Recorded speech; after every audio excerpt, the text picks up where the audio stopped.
Today's guest was inspired by her mother, and she went from being in corporate America to coaching women and helping them position for success. Meet Jen Spainhour.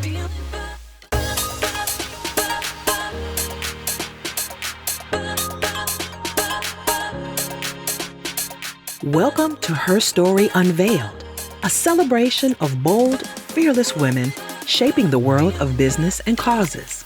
This is where resilience meets success. And every story is a testament to the power of perseverance.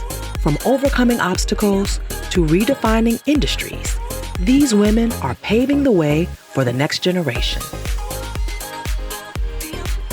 Their journeys inspire, their voices empower, and their impact is undeniable. This isn't just a show. It's a legacy in the making. A celebration of resilience and impact. A stage for unstoppable women. It's empowerment in motion. A catalyst for inspiration. This is her story in the making. Her story starts now.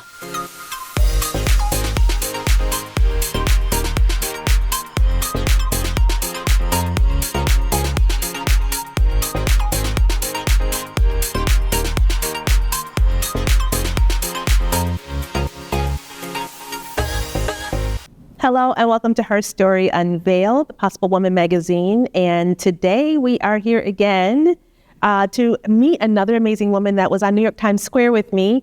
I love featuring just trailblazing women that are doing great things. So today we are here with Jen Spainhour. And so I want to introduce you to my amazing friend, Jen. Thanks for coming. Hi, Sharon. It's so good to see you here today. Good to see you too. So it's been a long time coming. It's funny, we have known each other for years. Yes. But I remember seeing you at an event last August, and you actually didn't remember me. I don't know if we ever met in person before that. No, we didn't. We met during COVID, but as soon as I saw you, and as forgetful as I can be, I looked at you and immediately go, that's Jen. And when I walked up, you're like, what? And I'm like, you don't remember me? No, I thought it was funny. It's out of context. Yeah, and that's the thing. It was out of context, but it was so cool because it's like coming out of COVID. Yes. That's how we don't realize just how impactful COVID was for us. So it was really cool to meet somebody that I had met, sorry to say, during COVID, during that whole process, and get to know you or get to see you in person. Like you were live and in person, Memorex. It wasn't Memorex. And when I met you, it was very early on in my my current career coaching. Yes. So that's kind of fun to have you part of that at the beginning. Yeah. So we're going to dive right in. Okay. So can you tell us a little bit about your journey and what inspired you to start your business? Yes. So I spent over 20 years in corporate America in brand management, market research, and consulting. And that was always the path I felt I was on. And entrepreneurship came to me later in life for a couple of reasons. I am married to an entrepreneur. And so I think he showed me the possible ways that you can go about kind of taking your skills, your talents, and what you desire to do on your own versus being reliant on a company. That's one. And also, I just really started to get antsy and unhappy, dissatisfied in the corporate environment, and wanted to have a more meaningful impact on people's lives directly. Okay. So the path, though, was not a quick one. This is part of what I like to help people with, because for me, it took quite a while for me to build up the courage to leave the comfort. I don't even know if you can say security anymore of a corporate job. But at the time, it felt like I really needed to face who I am. Am I good enough to do this on my own without the company name behind me? What's that going to look like without a team to help support me? So it was a big step for me.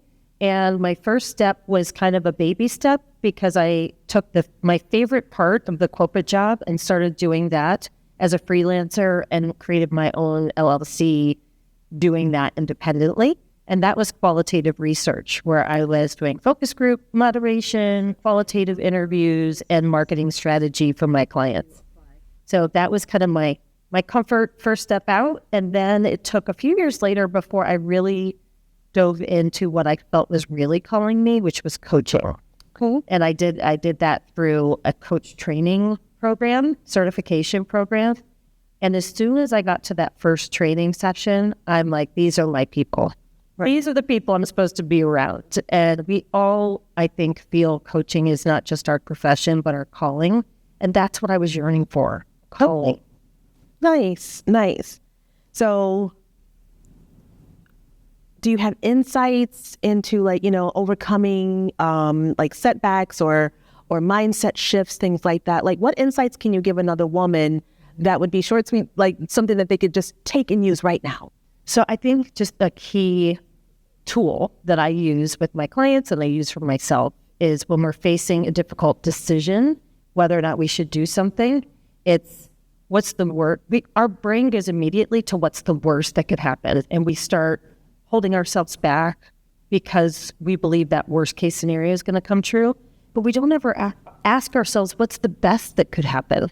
And so balance that out. What is the best that could happen if I take this risk on myself, if I take this next step in my career? And is that compelling enough for me to overcome the fear and the doubt of what, the worst case scenario could be, which most likely is not what's going to happen? Right. It's a short, quick one. Yeah. That's that quote, oh, if I fall, oh no, but what if I fly? Right. And that was a huge one for me. Actually, when I was in corporate and I was allowed to go and decorate the entire office, and I put quotes on the wall because I'm a quotes girl. And that was one of the quotes I used on the wall. Can I share another quote that was very inspiring for me as an early entrepreneur? Sure. It's by a woman named Karen Lamb. And the quote is, 1 year from now, you will wish you had started today. That part. And it's like, we just can ruminate in our minds on something we think we want to do, right? Hold our days back. And really, it's like, gosh, we keep wasting years. Years go too quickly. Well, because we're striving we're told that things should be perfect. That's so right. So it's like, and I learned, perfection is the enemy of good enough. So I always go back to my wedding days and I remind myself sometimes, I have to give myself the same speech I would give my brides. When you go out there and if it's the wrong shade of pink or if it's not the right candle or whatever the case may be, guess what? No one else knew what it was supposed to be anyway. So, as my son would say, don't trip, potato chip. It's like, stop fussing over the things that don't matter, because good enough done is better, is good enough. It absolutely is. And we do that to ourselves. Yes. We do that to ourselves. And it's just a way to protect ourselves. It's a way to protect ourselves from failure or from being judged or being rejected. I think rejection is like the biggest fear people have besides public speaking, probably. Right, right. And that fear of rejection just kind of keeps us small and, saying the things that we're expected to say, doing the things we're expected to do, rather than actually stepping out. And then you look back and it's like, where did that last decade of my life? Exactly.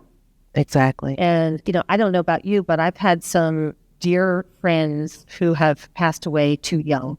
And you look at someone like that, a situation like that, and think, we don't have a promise of how much time we have. So what impact can I make today? Right. That I'm living the life that I would feel proud of, feel good about on my last days. I think that's really important to me. And as I've gotten older, that's become more important to me.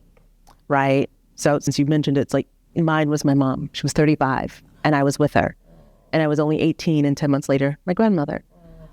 And so I look at it as I must be able to get out there and live because that's the way they're living. It's like, this is how I keep their legacy going.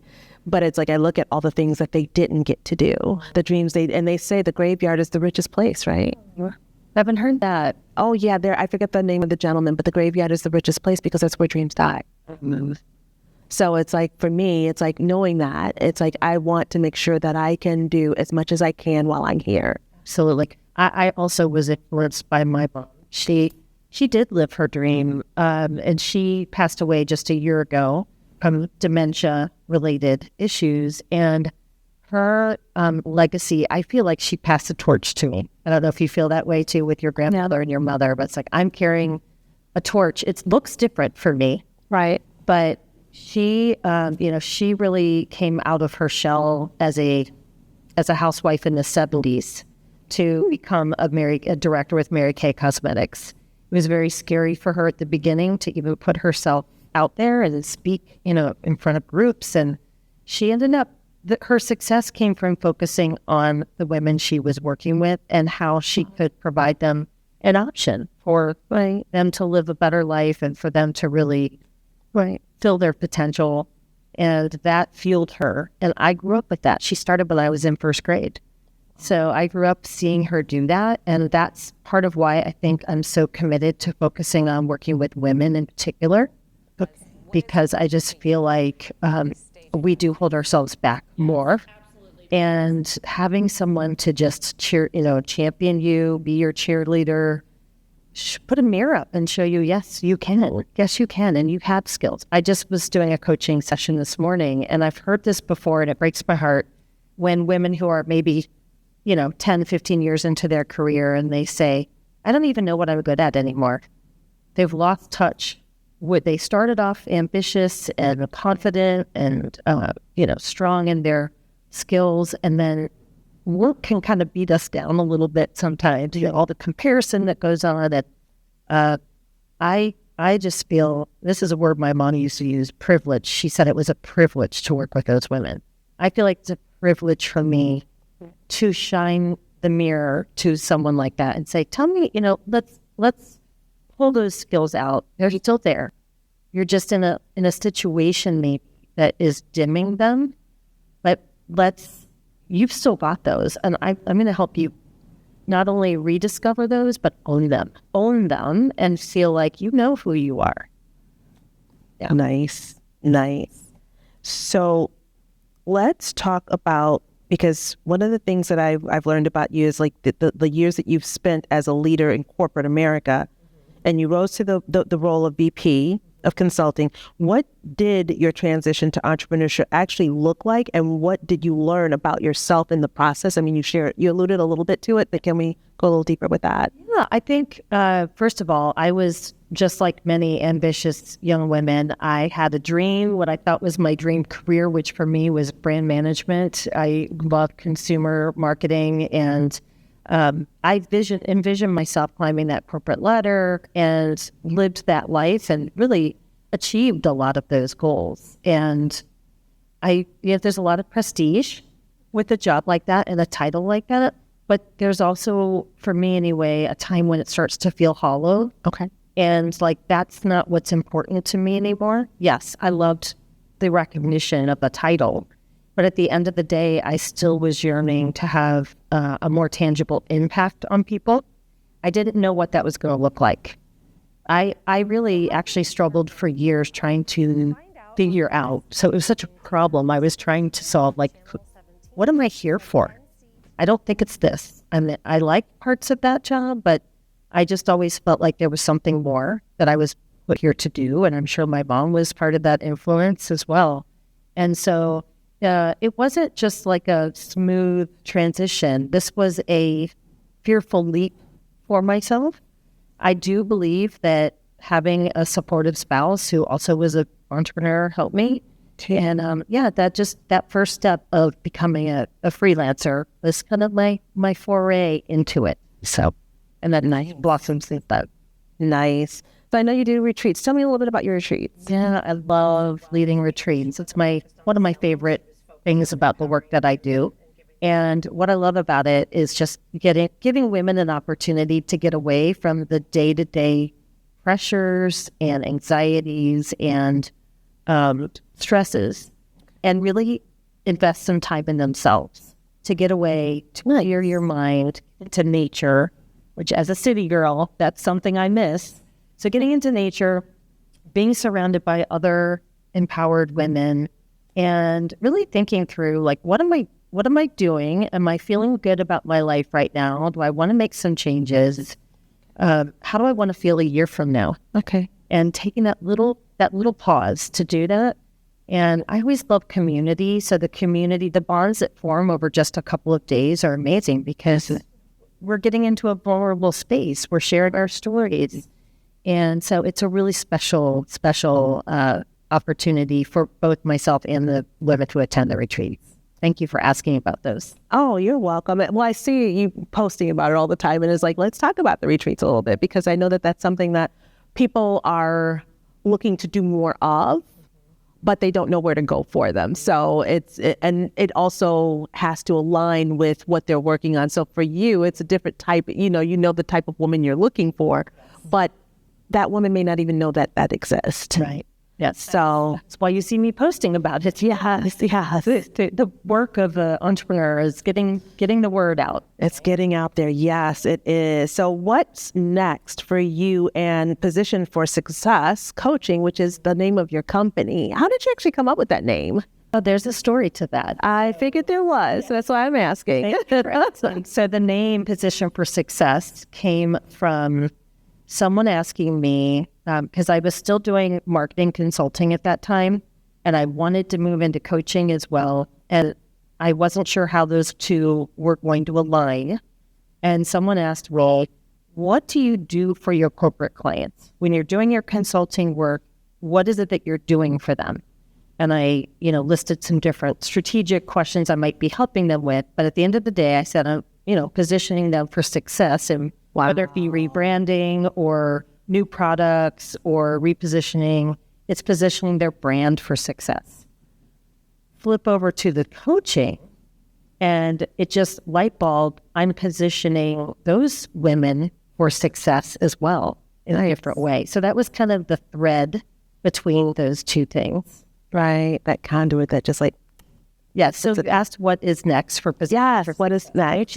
Yeah. So I'm actually really excited about, we talked about visibility being so important. Mm-hmm. So I'm working on writing a book right now that's nice. Out in 2026. Okay. I'm stepping into more public speaking and in-person events. Being in New York City with you and your crew and being able to see ourselves up in Times Square, but mostly just being together in community in person, I think is so valuable. So I'm really looking to step out even further, get these tools out to more people through the book, through speaking events, and through just in-person retreats and those types of events. Okay.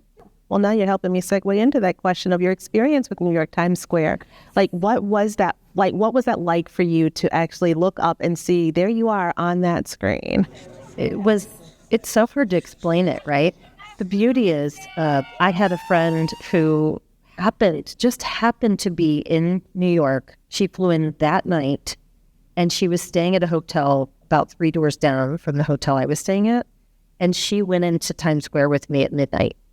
And so having someone there with me to celebrate that moment when all of a sudden, not just me, all of us, powerhouse women, right? As soon as I saw the first page of it, it was like, oh my gosh. And then to see yourself up there is just, it's such a moment of pride and celebration, just celebration of yourself. Yeah. So, having people there. For me, that first moment I saw it, she was there with me. And then the next day, we all got to enjoy it together. We all celebrated, each and every one of us. Right. And that was so, we're all unique. We're all contributing in our own ways. But to have that visible celebration is really exciting. And then, of course, all of my friends and people on, the internet being like, what is going on? Right. Up? Yeah. So, yeah, that was kind of fun to get that recognition broader. Nice. And that was my goal. But it was still celebrating all of you. It's like, we don't do it enough, and all the little things that I do, I talk about, the mundane day-to-day can beat us down. And it's like, what things can we add in our brag book to help us on those days that we need it for that mental sustainability? And when I started looking at this opportunity, it was just like, oh my God, this would be so great for women. And because when I'm always doing my events, it's like, I'm listening to what they need. Like, what is it that would make their soul sing? So that's what I really wanted to do for all of you. So you made us feel really special. So it wasn't just the billboard itself. It was how you set up the whole experience. And, the photo shoot, the meet and greet, the conversation. It's like you kind of helped us step into that alter ego maybe that we have. It's like, yes, I am that badass. Of course I am. And we all saw that each other. Right. It wasn't just the Times Square part. It was the full experience. Oh, thank you. Thank you. Well, one of the things I like to do is quick fire round. Okay. You didn't know that was coming. I did not know that was coming. So I only have 5. One word that describes your journey. Fulfilling. Oh, that's a good one. But What's the biggest myth about women in business? that women can't collaborate, that we can only compete with each other. Right. I've heard that one. For sure. The best business advice you've ever received. Business specifically. I think the best business advice I've received is being true to myself. And, you know, when you are true to yourself, you will attract the right people.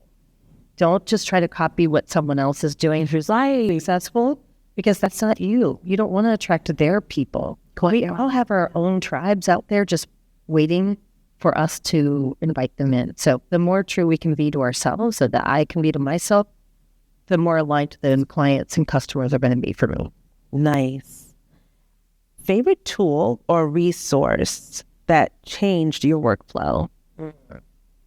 I have a mindset tool. Can I share the mindset tool first, or do you want me to go to like a business tool? It doesn't matter. It's just favorite tool. Okay. So one of the tools, a mindset tool that I learned in my coach training, I use it all the time with my clients and with myself. And it is a psychological model that basically reinforces that our outcomes go all the way back to our thoughts. And so our thoughts create our feelings. My clients who are listening to this are like, oh my gosh, I've heard her say this so many times. Our thoughts create our feelings. Our feelings determine what actions and behaviors we either take or don't take.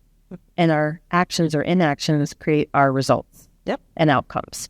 And so we have the power to work on those thoughts, and thoughts eventually become beliefs. Sometimes at the beginning, it feels hard to believe that new thought. Right. But the more we can practice that muscle of, you know, I have to believe that this is possible or for someone else. I have to believe, and my client needs to believe that there are other possibilities than this job you're in right now or this life you're in right now. And that thought and working on that is what kind of changes the rest of the equation. It's so simple, right, but also profound. I was going to say, but yeah, profound. Yes. My short version is what you think about, you speak about, and what you speak about, you become. Yes. And that's the short version of that. It's like, so I always, it's the words we say, and I go even deeper with, scripture, life and death lie in the power of the tongue. And that's, I'm a Christian. So it's like, I have to go back to that. It's like, okay, I've got to get rid of the stinking thinking. So you're right about that. So that's really good. Certain things like crazy busy. I think when I was in corporate, crazy busy is like a badge of I'm important or something. Yeah. I eliminated crazy busy for the way. Yeah. We don't have to talk about how crazy busy we are. Yeah. Yeah. So my last one for you is, if you could go back in time, what advice would you give your younger self? Mm-hmm. To listen to my intuition more and be willing to take action sooner. That part, say, and be willing to ask for help, seek resources. But that inner voice, it's telling you something. When you're feeling, uncomfortable feelings, there's something to pay attention to there. Right. So I think, stop just trying to fulfill what you thought the dream was when you were 20 years old and reevaluate. It's okay to course correct. Right. Pivot. Yes. Pivoting is good. Yes. It's refreshing. Yes, it is. Well, Jen, thank you so much for driving in for this. I'm so excited that you came in. I really enjoyed the journey with all of you. It's been quite the ride. So, well, and I'm looking forward to where you continue to take this. And I will definitely know who you are next time I see you in a networking. We've got this stuff because we all been going through COVID. I'm claiming that one. I'm owning that one. We will not be doing the shutdown again. But I know you have big dreams for working on it, and I'm excited to be a part of that, witness it for you. Yeah. So thank you everyone for joining us today. You got to meet some lovely women, and I hope that you get nuggets out of what Jen shared today because they were really good. So thanks again, and I look forward to seeing you soon. Have a great day. Bye.